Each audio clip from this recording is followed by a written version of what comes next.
okay, mister? Oh. You don't look so good. Welcome to MojoPlays, and today we're taking a look at the 10 worst Resident Evil clones ever made. Who? Who is looking for you? Your mother? Shh! I hear footsteps! Before we begin, we publish new videos all week long, so be sure to subscribe to MojoPlays and ring the bell to be notified about our latest videos. Daymare, 1998. Only problem is, they forgot to mention in the initial brief that it's also a new type of chemical weapon that kills almost everyone it afflicts. Yeah, we're not too crazy about the name either. I mean, come on. Daymare? A little too corny, but that isn't the biggest crime that this game committed. Heck, the heavily inspired by Resident Evil environments aren't either. No, the most offensive part about Daymare 1998 is how it stopped the inspiration at looks. While it does wear its influence on its sleeve and then some, the game never does anything to make combat interesting, as you'll wind up fighting the same couple of enemies over and over and over again. If you even manage to make it halfway into the game, then props to you, because you are more than likely to come across several bugs throughout your run. Some may be as simple as AI freaking out and not knowing what to do, or they may just straight up crash your game. Even without these bugs, the game is just unbearably mid. Why don't you drop the weapon so we can talk about it? Whatever happened, it's over. It's over. Curse, the Eye of Isis.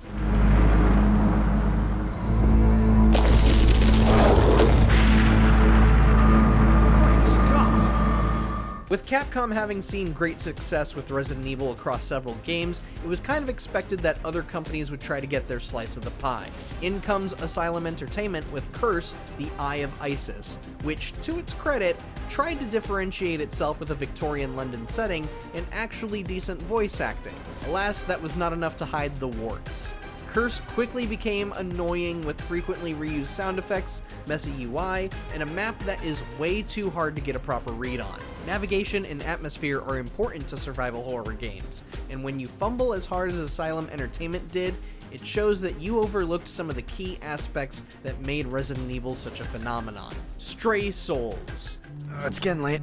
Nobody's gonna swipe right in me anyways. I should probably clean up the mess downstairs before I crash for the night. Resident Evil 4 was such a massive success that it's almost surprising more horror games haven't tried to copy this one specifically. Well, Stray Souls tried to in the wake of RE4 Remake, and it failed to do so in such a humiliating way. While the trailers may sell you on the look and feel of the game, playing it is an entirely different story. Stray Souls is so poorly optimized that players who bothered giving it the time of day reported frequent crashes on top of animation bugs and visual glitches. Some players even alleged that developer Jukai Studio and publisher Versus Evil were deleting forum posts on Steam that were painting the game in a negative light. A nightmare launch with some nightmare PR to follow? Not a reputation you want when you're launching your first game. Where's Martha? Listen, you decrepit old bitch! Tell me where Martha is now, or so help me God! Fear the Dark Unknown. Has Dad let it fall down? Who has put it here? Fear the Dark Unknown transports you to the great survival horror classics of the 90s. That is what is stated in the description of the game's Steam store page. But talking the talk is vastly different from walking the walk. Indeed, Fear the Dark Unknown manages to replicate the look and feel of the older Resident Evil games. Unfortunately, the puzzles are just far too obtuse to understand, and the backtracking gets way too excessive than your average survival horror game allows. The ambiguous ending is something we could forgive had the journey getting there not been so frustratingly confusing. Mom's death was your fault. Chloe. How could you do that to her? Blair Witch Trilogy. You may find yourself in a situation with poor visibility. Strategize, run to a better location, then turn and fight. Before Bloober Team took a swing at making their own Blair Witch game in 2019, which you should absolutely go and check out by the way, it's actually kinda cool, take it as a Blair Witch hater, we had this trio of games developed by Terminal Reality. Admittedly, Volume 1 Rust and Par was pretty decent, Controls were awkward and the combat was bare bones, though the story was fairly compelling. However, the next 2 games caused the entire trilogy to fall apart. Volume 2, The Legend of Coffin Rock, was way too short and did nothing to improve upon the first game's faults. Volume 3, The Ellie Kedward Tale, took the worst of both games and completely failed to bring the horror in any way.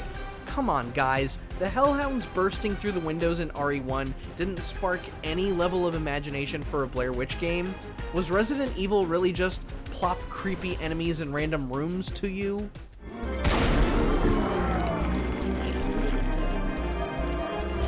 Vampire Hunter D. I've heard talks of a skillful hunter who is a done peel. You must be D. To be fair, Vampire Hunter D was at least trying to do something different with gameplay than what Capcom was doing with Resident Evil. Try as you might, being different is not always guaranteed success, sadly. Vampire Hunter D attempted to create a more fleshed out combat system by adding jumping, strafing, and blocking. Maybe it just wasn't programmed properly. Maybe it was ahead of its time and couldn't be properly integrated due to the PS1's limitations. Either way, these mechanics only made the combat aggravating to tolerate. There just isn't much reason to play this, even if you were a fan of the anime. Evil Dead, Hail to the King. I wondered if all of it had just been a bad dream. Boy, was I wrong. Evil Dead and Resident Evil could go well when smashed together, about as well as chocolate and peanut butter. So why didn't Hail to the King pan out so great? Well, it's because it really didn't do anything interesting with the IP, let alone the Resident Evil formula. Sure, the story was okay, and it's always great hearing Bruce Campbell's sultry voice. That can only take you so far, however. Everything else about the game, the environments, the audio design, the music, the combat, etc., it's all just so bland. You know what you get when you mash Evil Dead and Resident Evil with bland gameplay? You get chocolate and peanut butter, but with the texture and taste of unseasoned chicken. You want to believe it tastes good, but what's really going on here? Hey, yeah, look, spare me your boo-hooing, okay? Heard it all before. Look, I'll get inside, but you better hope Jenny's alright. Countdown Vampires. Years before their merge with Namco, Bandai attempted to challenge Capcom on their turf with Countdown Vampires, developed by a studio made of SNK and Squaresoft veterans called K2C. Countdown Vampires tried to distinguish itself from its influence by allowing players to use tools that could simply sedate a creature or restore their humanity. But the unfortunate truth is that while it managed to copy Resident Evil almost to a T, it consequently copied and intensified Resident Evil's biggest flaws. Really, one cannot imagine how much worse somebody could make the controls and the camera placement, yet K2C managed to find a way.